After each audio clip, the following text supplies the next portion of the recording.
त्याच्यासाठी मी साहित्य दाखवते तुम्हाला। हिरव्या मिरच्या, लसूण आहे इथं, एक 7-8 पाकळ्या लसणाच्या आहेत, मोठ्या आहेत बघा एकदम, आणि जिरे घेतलंय मी, हे कुटून घेणार आहे। तर मिक्सरमध्ये नाही कुटणार आहे मी, तर मी खलबत्त्यामध्ये कुटणार आहे। तर खूप सुंदर पिठलं होतं मस्त आपलं एकदम। तर खलबत्त्यामध्ये मी हिरव्या मिरच्या टाकून घेणार आहे। तुम्हाला जसं झणझणीत पाहिजे ना, एकदम तिखट खात असतील तर तुम्ही तिखट करू शकता जास्त, पण झणझणीतच आहे हे, आणि झणझणीत छान लागतं खूप। तर तुम्ही नक्की करून बघा माझ्या पद्धतीने। थोड्याशा मिरच्या आपण वाटून घ्यायच्या आधी, नंतर मीठ घालणार आहे थोडं, कारण मिरच्या अशाच वाटल्या जात नाही जास्त, थोडंसं ठेचलं की मग आपण मीठ घालणार आहे। जेवढं लागतं पिठल्याला मीठ ना, तेवढं घालणार आहे मी। नंतर टाकायची गरज नाहीये मीठ।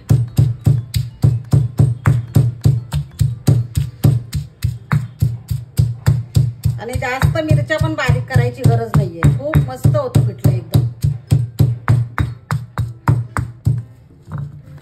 आता लसूण घालून घेते,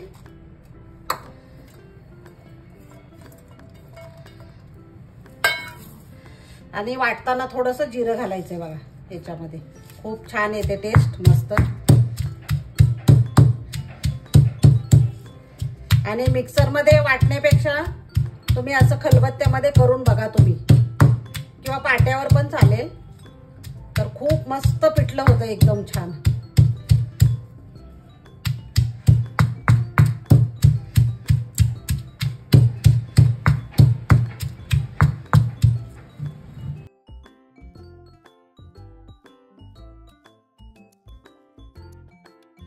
थोडीशी कोथिंबीरची देठं पण घालायची,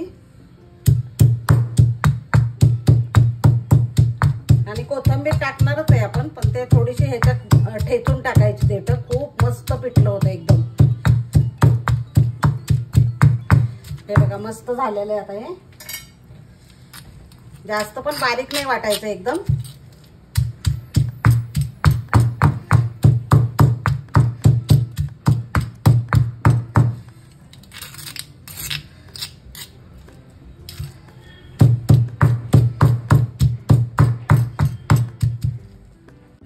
त्याच्यासाठी मी 4-5 कांदे घेतलेले, छोटे छोटे, मोठे असतील तर 2च घ्या, माझ्याकडे छोटे छोटे।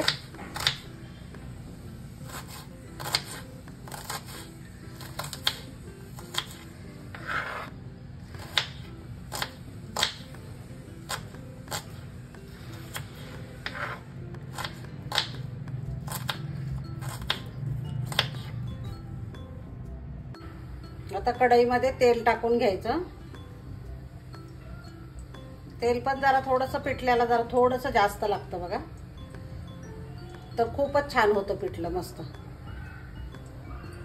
मोहरी टाकून घ्यायची, जिरे टाकायचे, वाटताना पण टाकले होते आपण, आणि कांदा आणि कढीपत्ता एकत्र टाकते म्हणजे जास्त उडत नाही, आणि छान हलवून घ्यायचं मस्त। जास्त साहित्य लागत नाही याला, झटपट होणारी आहे आपल्याला, भाजीला काय नसेल ना। आणि हिंग टाकून घेते बघा मी, हिंग जरूर घाला।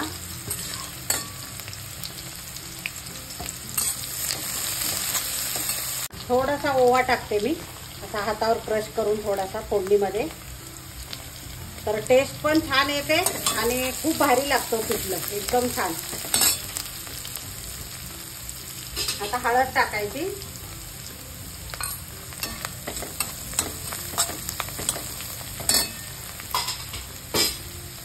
आणि जो आपला ठेचा आहे ना तो टाकून घ्यायचा याच्यामध्ये।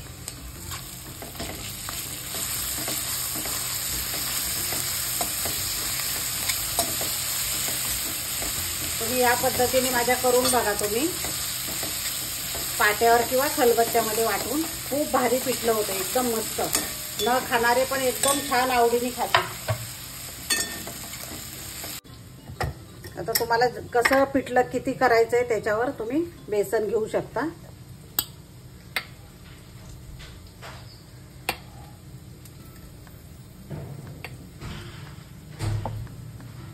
हे बघा मी 2 माणसांसाठी घेतलेलं हे बेसन. तर आता ह्याच्यामध्ये पाणी टाकून घेणार आहे मी. आता मिक्स करून घ्यायचं मस्त. नॉर्मल पाणी टाकलेलं आहे मी, गरम वगैरे काही नाही टाकलेलं आहे. गुठळ्या चांगल्या मोडून घ्यायच्या. चिरलेली कोथिंबीर टाकायची.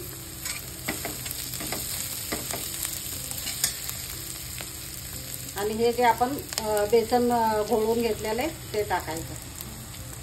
आणखी पाणी ओतायचं थोडंसं.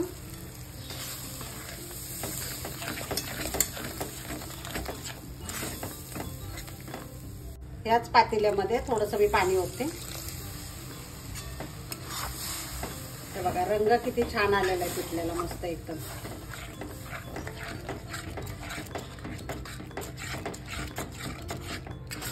आणि मीठ आपण ह्याच्यातच टाकलं होतं वाटताना, मिरच्या वाटताना. त्याच्यामुळे मिठाची काय आवश्यकता नाहीये. थोडंसं लागलं तर तुमच्या चवीनुसार बघा तुम्ही. तुम्हाला याच्यापेक्षा पातळ पाहिजे असेल तर करू शकता तुम्ही पातळ, पण मी एवढी ठेवते. असं म्हणजे जास्त पातळ पण नाहीये आणि जास्त घट्ट पण नाहीये. आणि शिजणार आहे आणखी. झाकण ठेवून एक 10 मिनिटं शिजवायचं बारीक गॅसवर एकदम. बघा किती छान झालेलं आहे पिठलं.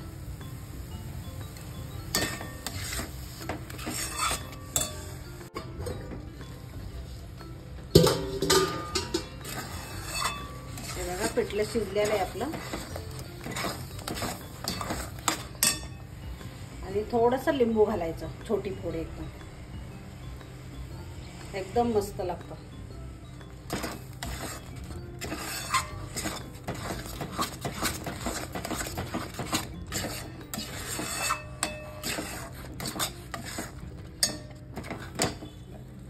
किती भारी झाले ना.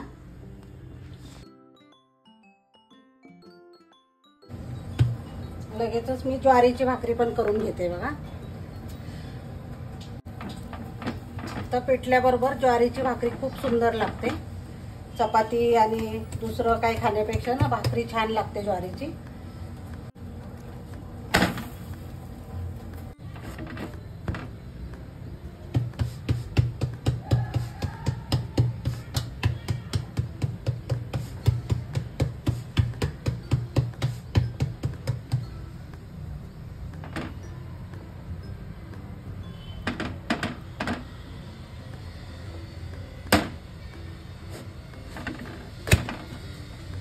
मस्त टम्म फुगली बघा भाकरी.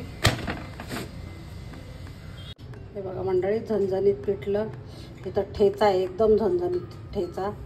आणि इथं घरी केलेलं लिंबाचं लोणचं, कांदा आहे आणि भाकरी.